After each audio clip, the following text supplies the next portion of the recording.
I was asked to announce a demonstration against corporate welfare by low-income tenant organizations on April 29th in Springfield, Mass.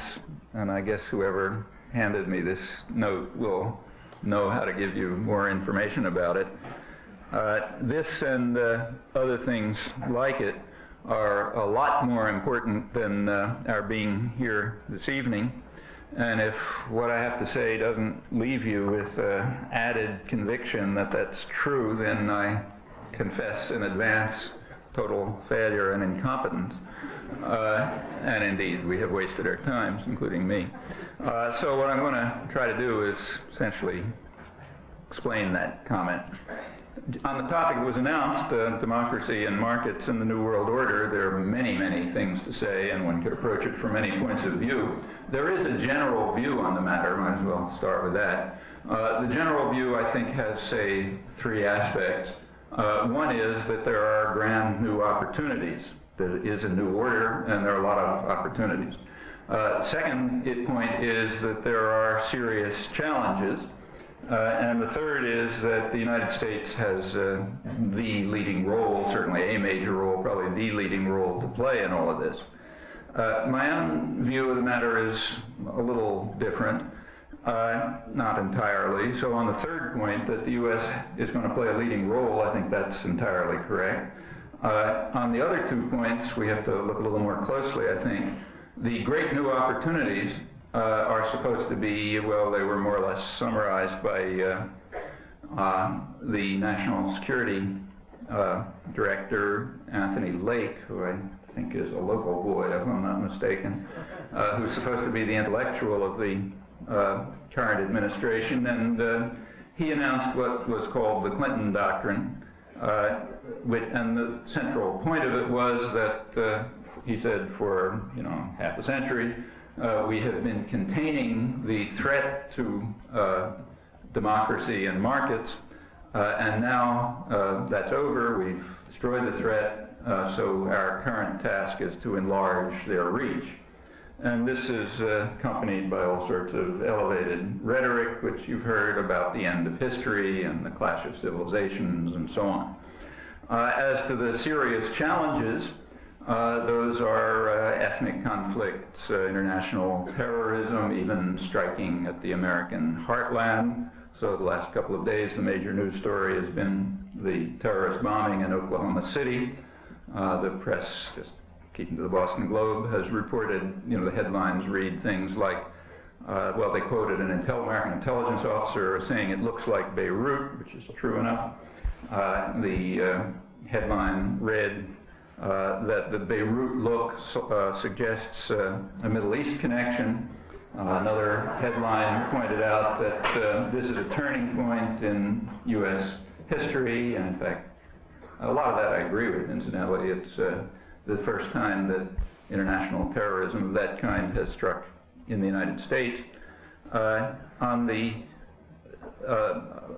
My own interpretation of these first 2 points, however, is different from what is intended. I'll try to explain it. One fact about it I think you can predict with certainty, and that is that it won't be discussed. And I think that that's a significant fact about the United States and about the doctrinal system in the United States, including the educational system. And given the third point, the crucial importance of the United States, it's a fact of global and historical significance, and that's true whether what I say is right or whether what I say is wrong, if it's at least rational, and I think it's at least that. I also think it's right, but that's for you to decide. Well, let's start by the second point, the smaller one, the current story, the turning point in American history. Oklahoma City looking like Beirut. So here's a few comments on it. Our Senator, John Kerry, this morning was quoted as saying that military retaliation should be at the top of the list of U.S. options. He said, I believe in the Israeli approach to this, that when someone takes that kind of act, you teach them that it's going to be with an extraordinary price.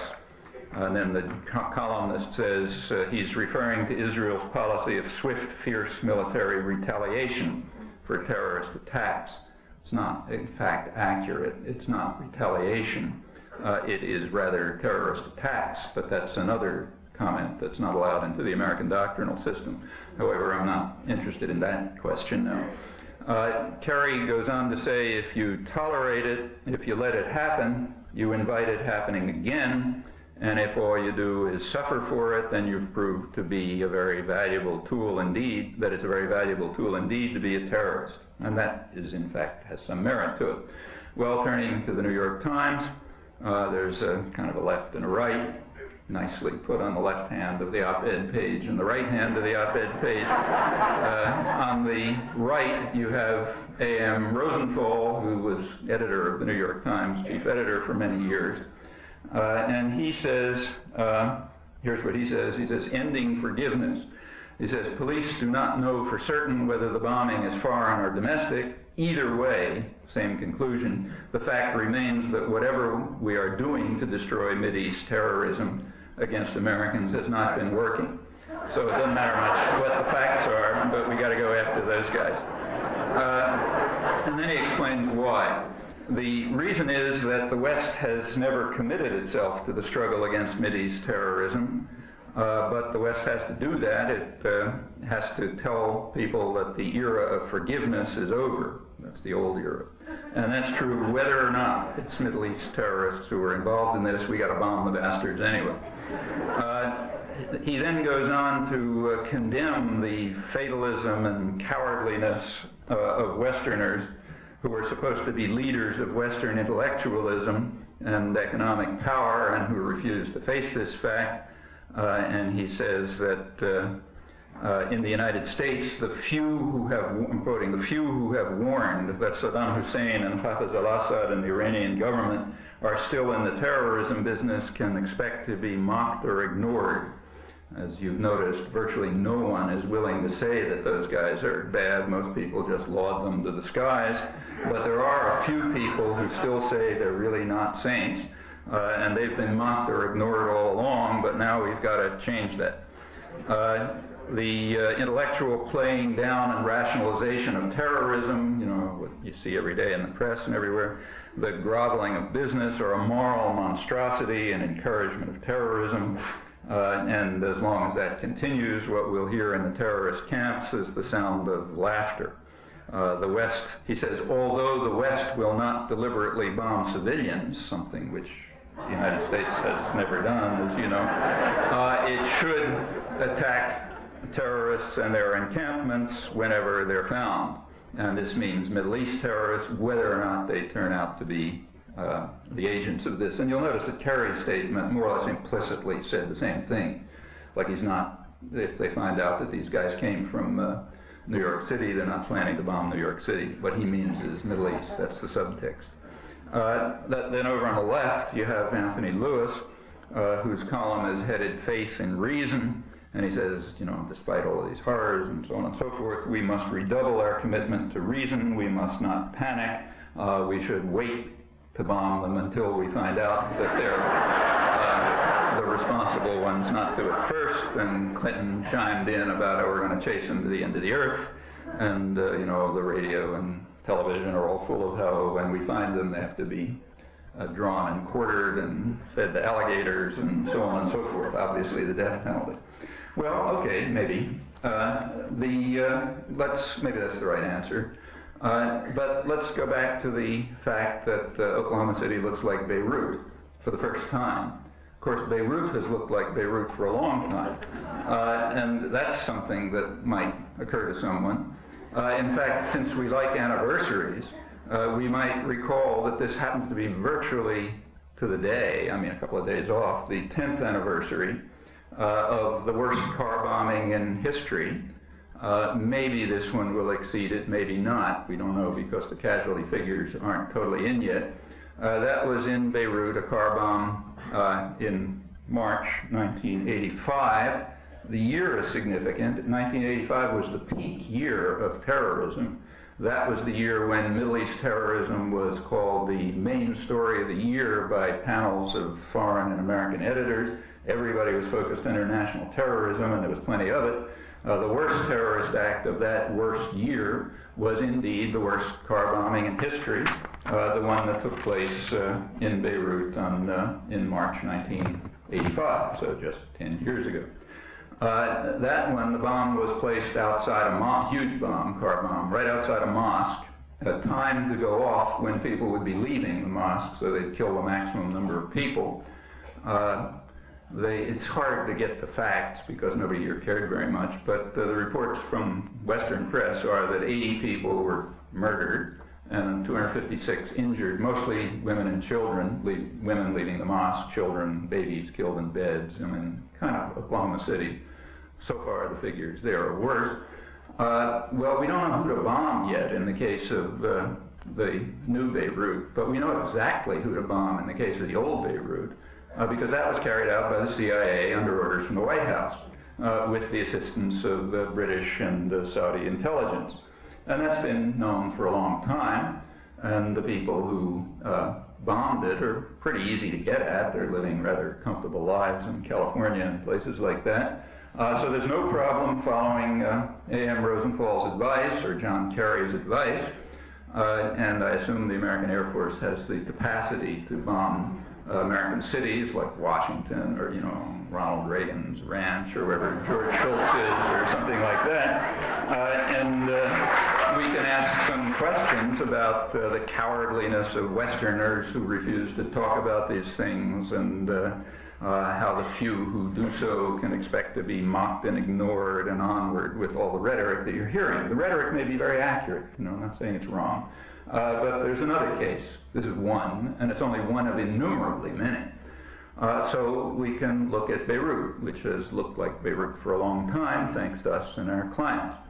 Well, as I say, that's one topic that will not be discussed. Actually, I know of one American journalist who will discuss it, the usual one, but it'll be so remote from the mainstream that you're not going to hear it, and other Americans aren't going to hear it, and they're not going to draw the conclusions from it. Although I think the conclusions are perfectly reasonable. At least I don't see why they're not reasonable. You might ask Anthony Lewis, since he's the one who says we have to have faith in reason. If there's an error of logic, I don't detect it. And it's, as I say, only one of innumerable such cases. I happen to pick it because it's the worst car bombing in history, and it's very much like this one, and it's exactly 10 years ago. So it's hard to miss. It takes like a Harvard education to be able to miss it. But it's going to be missed, and it's going to be missed by about 100% of people, and that's what you call a really effective indoctrination system. That's the kind of thing that would be hard to duplicate in a totalitarian state. I should say this is something that people who've come from Eastern Europe recently have wondered about when they got here. The extent of indoctrination and subordination to authority and obedience to dogma here shocks a lot of people who grew up in places like Romania and so on. You'd be surprised, maybe you know some, but ask about it. I've run into it over and over again. And that's an important fact, because we're an important country. Now we're back to point 3. Given our power in the world, it's important that our doctrinal system works like that. Well, so it may be a turning point in the United States, but I think not quite the kind that people are talking about. Well, I just suggest you think about that, and there's plenty more about it. Actually, there's a book edited by a professor here at Amherst, Alex George, who's here, which is called Western State Terrorism, which is devoted, happens to report this, but it's also devoted to lots of other things like this. Well, that book has never been reviewed in the United States. It's never been mentioned in the United States. The title virtually excludes it from polite discussion. But the facts in it are, as far as I know, quite accurate, and in fact only a small sample of what one could say. All right, so those are topics that are off the agenda, but they're in the world, and people elsewhere know them, especially people in places like Beirut or Nicaragua or Cuba or Vietnam or a lot of other places I could mention. They know them, just we're the ones who don't know them. And it's our fault if we don't know them, because they're not hard to find out. You're free here. You can find out what you like. Maybe they won't put it in the headlines, but if you take a little trouble, you can figure it out. So that's up to you. Well, let's turn to the first point, the harder one, more interesting one, the great new opportunities. As I say, my own view of this is somewhat different, and to try to make these remarks as clear as possible, let me start by sketching them and then try to fill in a few points, only a few. Incidentally, there's plenty of material in print, including current articles and books, if you want to evaluate these perceptions further. I'm not suggesting you accept them, just that you look into them. Well, my own view is, in fact, rather conservative. Now, it's hard to use the word conservative these days. In fact, it's hard to use any word, because it's virtually every word that refers to political affairs, the political world, has completely lost its meaning. I'm not saying that was done on purpose, but it's happened. So that makes it virtually impossible to talk. It's kind of a useful outcome. But there was a word conservative which used to mean something. Actually, unfortunately, what it used to mean is what used to be called liberal. So if you go back to the 18th, 19th century, there was a thing called liberalism, and in the 20th century, that's been called conservatism. And I'm kind of sympathetic to that myself, so I'll call myself a conservative. There's another thing which is called conservative in the United States, which is radically different. That's the view of people like, say, the guy, not Ronald Reagan, I don't accuse him of having had a view, but the people around Reagan, the the guys who wrote the speeches and stuff like that, and the people around Gingrich, I don't know if he has views or not, but the people who are pushing through this stuff, those are called conservatives, and any old-fashioned conservative, if you could find one, would turn over in his grave to hear the word used for that. These guys are statist reactionaries. They are believers in they're Bolsheviks, basically. They believe in a very powerful state which intervenes massively in the economy and is extremely violent and totally lawless, and it's a welfare state, but for the rich. That's what's called conservatism, and call it what you like. It's unfair to tarnish the good name of conservatism with that view. So I will be a conservative in the old sense, meaning something like what used to be called a liberal. And let me start by, the person we're supposed to revere and honor, but not read, namely Adam Smith, who I agree with in many ways. Adam Smith, writing in 1776, condemned what he called the savage injustice of the Europeans. He was referring to the barbarian invasion that took off from northwest and western Europe and swept over much of the world. By his day already was laying waste to much of the world, devastating the richest areas. The richest areas were places like what is now called Bangladesh or Haiti, which were regarded by the conquerors as absolute paradises.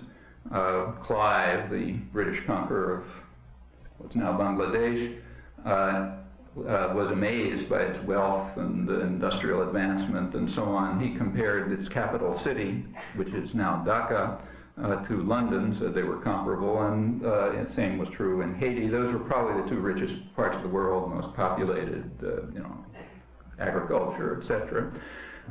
So that, and Adam Smith already knew that. And that's what he was referring to when he talked about the savage injustice of the Europeans. The British colonists, around who we are benefiting, we're benefiting from their activities, they were already well advanced in dealing with, well, I'll quote, that hapless race of Native Americans, which we are exterminating with such merciless and felicitous cruelty. That's quoting John Quincy Adams, but many years after he had completed his own extremely gruesome contribution to these actions and was beginning to feel some penitence about them. His own particular actions are quite important historically. They include the first executive war in American history, the conquest of Florida, which is a typical modern-style executive war, like Kennedy's attack against South Vietnam, to refer to another thing that only existed in history, not in ideology. The conquest of Florida was in defense, John Quincy Adams explained. It was in defense against hordes of lawless Indians and Negroes who had fled to Florida, and we had to defend ourselves against them, so they carried out this monstrous war, the first Seminole War, which is now celebrated by the fact that Florida State, or one of those places, its motto is the Seminoles, which is kind of like the Jews and the Gypsies being the mottos for, say, Freiburg and Hamburg and so on. I should say one of the historians who's written about this mentioned that John Quincy Adams' favorite slogan was from Tacitus. It was the phrase, "Crime once exposed has no refuge but audacity." And that's a good slogan. And it's been used over and over again since John Quincy Adams justified that war of self-defense against the hordes of lawless Indians and Negroes. And I keep it in mind because that's one of the turning points. We're back to self-defense of that kind these days. I'll come back to that if there's time. Well, anyhow, as I say, Adams did recognize what had been done, the extermination of the hapless race of Native Americans. I'm sure you all know that around here anyway, since the Commander-in-Chief, Amherst, Lord Jeff, who was the highest authority in America, was also the person who initiated germ warfare. He was considered committed not to extermination, but rather to what he called extirpation of the natives. So it was a little different. And giving smallpox blankets from the fort at Fort Pitt was his idea of how to extirpate them. And again, obviously that's taught in elementary schools here, so I don't have to go on with the story. But Adam Smith was also talking about that. There's a name for that these days. It's called the North-South divide. That's the result of the barbarian conquest that spread over the world, the North-South division or something like that. Kind of sounds nice. In the 18th century, even at the time when Adam Smith was denouncing the savage injustice of the Europeans, the South, what are now called the South and the North, First and Third World, they were more or less identical in most objective measures. Now, of course, there's an enormous difference between them. There are a number of reasons for this. You can decide what weight to give them, but one fundamental reason is surely the doctrine of markets, half of the story tonight. But the doctrine of markets, what's now called neoliberalism, but it's the way it was used in its really existing form. That's not the doctrine, but the reality. The really existing form of markets, and that remains true today, is a double-edged doctrine. It's market discipline for the poor, but plenty of protection and public subsidy for the rich. And that's about as close as to universality, close to a law as history provides. The market discipline for the poor, new term for it is tough love, because it's so good for them. But if you go back to, say, David Ricardo, he didn't use the phrase tough love, but he also explained that it's good for the poor. You harm the poor by helping them, and what's more, he proved that with the certainty of the laws of gravitation, he informed us. But of course, you help the rich by protecting them. That was the other side, which he didn't talk about.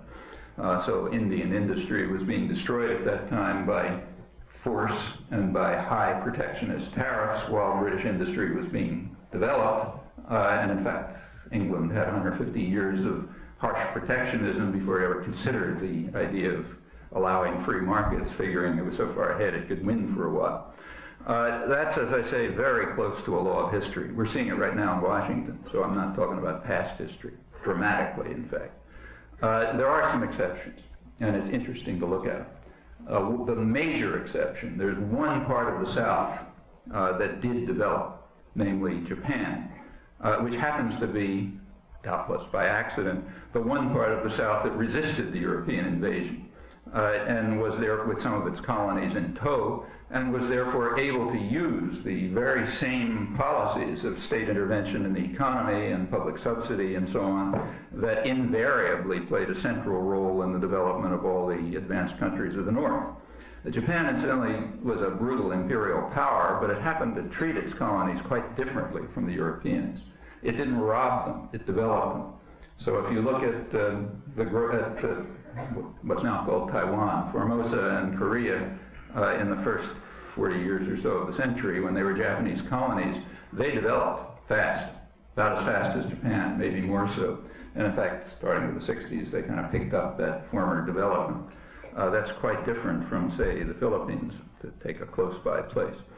Well, so there are some exceptions, like there's one part of the South that did develop, also the one part that wasn't subjected to the savage injustice of the Europeans. You can draw your own conclusions from that. There's also some exceptions in the North. So there's one country of Northern Europe that still has very much third world characteristics, namely Ireland, the first colony. It was brutally attacked by the English barbarians, primarily Cromwell. Its development was barred by very harsh protectionism, same as India. It was subjected to free market principles. It was very much subjected to them. I'm sure you all know that. We're now commemorating the 150th anniversary of the huge famine that was caused by that. Ireland was not only was its development blocked, it was actually depopulated. And it was about half the population of what it had in the early 19th century. So there are exceptions on both sides, but there are some consistencies about those exceptions. If you look more closely, you'll find even more. All of this continues right now. As I said, we're seeing it quite dramatically in Washington, where the traditional North, and here is one of the real turning points in modern history, the traditional policies that divided the North from the South, the double-edged market principles, now they're being applied right here. That's somewhat new. Ricardo wanted to do it that way, and the British wanted to do it in the 1820s, but they couldn't get away with it, too much resistance. But now they're doing it, and it's being done by a very deliberate and very conscious application of social policy designed to turn the United States into a kind of a third world country. A third world country, it means very sharply two-tiered society with a sector of enormous wealth and privilege, a huge mass of people who are miserable, and another mass of people who are totally superfluous, who you send to death squads after or something like that. Here we don't quite do that. We throw into jail at a rate way beyond any other industrial country, and the death penalty is well beyond any industrial society. Juveniles in jail and facing the death penalty in the United States are off the spectrum, but that's not death squads exactly yet. But that's the idea, and what you're watching in Washington is precisely that. I'm not going to go into it in much detail. I assume you all know about it. Oddly, after 6 months of intense propaganda, under 40% of the population in the United States have ever heard of the contract with America, which is an interesting fact. But I'm sure you're among that 40%, so I'm not going to go into the details. Anyway, what I just described in a nutshell is sort of the story. Half the story. The other half is massive public subsidy and intervention on behalf of the wealthy and the privileged. I'll say a few words about that. So protection for the rich, market discipline for everyone else, the same tough love that turned Bengal and Haiti and Latin America and the Philippines, et cetera, et cetera, et cetera, into what they are today. And it's happening in really fine detail. If there's enough time, I'll give some examples. So coming back to the Clinton doctrine, I think it's kind of half true. We are going from containment, and to borrow another Cold War term, we're going to rollback. From containment to rollback, I think, and in my view, the right way to say this is that for centuries, there has been a dedicated effort to contain the threat of democracy and of human rights and even markets, for the rich at least. And since the 1970s, for interesting and important reasons, there has been a rather successful effort to roll back the gains that were achieved in a century of bitter popular struggle and to instill even more deeply than before the double-edged concept of markets that has always prevailed, meaning great for you, but not for me, please. Well, the primary methods remain what they indeed have always been, namely state power in the hands of those who control the domestic society. And again, the matter's well understood, and I'm simply repeating standard observations of old-fashioned conservatives. So take, say, Adam Smith again. He was writing about 18th century England, not 20th century America, but what he pointed out was quite apt, that state power was in the hands of what he called the merchants and manufacturers of England. They were, he said, the principal architects of state policy, and they used it to ensure that their own interests were most peculiarly attended to. He said it nicer than I am, but that's the same point.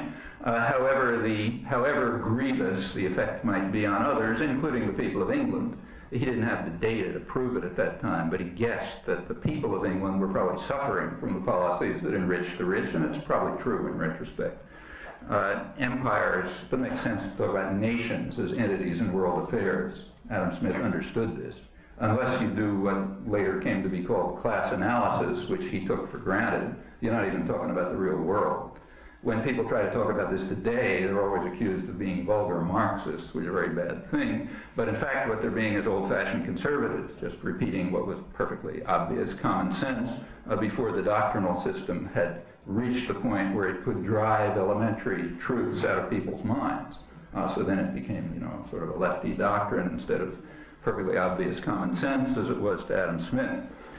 So continuing with conservatism, I'll just keep to the Adam Smith view. And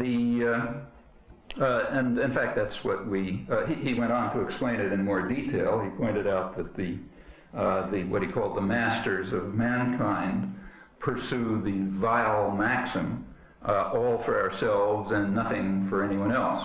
And they'll pursue it as much as they can unless they're stopped. And that was true in his day, and it's true in our day. By now, it's gotten to a pretty extreme point in Washington, to the point where corporate lobbyists and law firms are not only writing the laws in the back room the way they always did, but are doing it right up front, and in fact they're even presenting them in front of the TV cameras with their congressional facade sort of sitting in the back row listening. Maybe you didn't hear them before. Well, that's the masters of mankind pursuing the vile maxim without any constraints and with the obvious consequences. The legislation is very explicitly designed to achieve a kind of utopia of the masters, which will follow the vile maxim with a much more powerful state intervening in their interests. The reasons why the rollback have been conceived of as possible for the past 20 years, they themselves are pretty interesting, and if there's time, maybe we talk about it.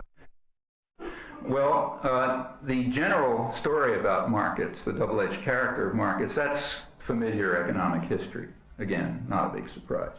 So let me just cite another well-known serious conservative, a leading economic historian, Paul Bairoch, who has a recent book discussing these things published by University of Chicago Press, you know, properly conservative and so on.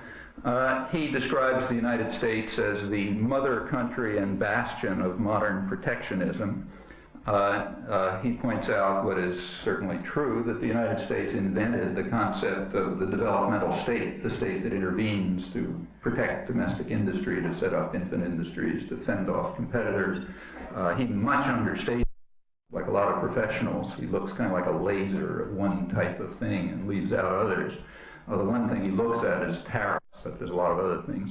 But just looking at that, the United States led the way all along. The textile industry, which is the first industry that typically developed in eastern Massachusetts, in fact, behind very high protectionist barriers, which kept out much cheaper British textiles, same way the British industry developed by keeping out Indian textiles. That's sort of well known, but remember, we live in a highly doctrinaire society, so it's not the first paper on this topic, which has been in 1984, pretty recent, when somebody took a look at it and found out that, yeah, about half the textile industry in Massachusetts, if the U.S. hadn't followed the principles of protectionism that have always led to any form of economic growth, and that are a large part of the reason for the difference between North and South and for the internal division. It race of Native Americans who happen to live there and bringing in Africans to be cheap and efficient labor. The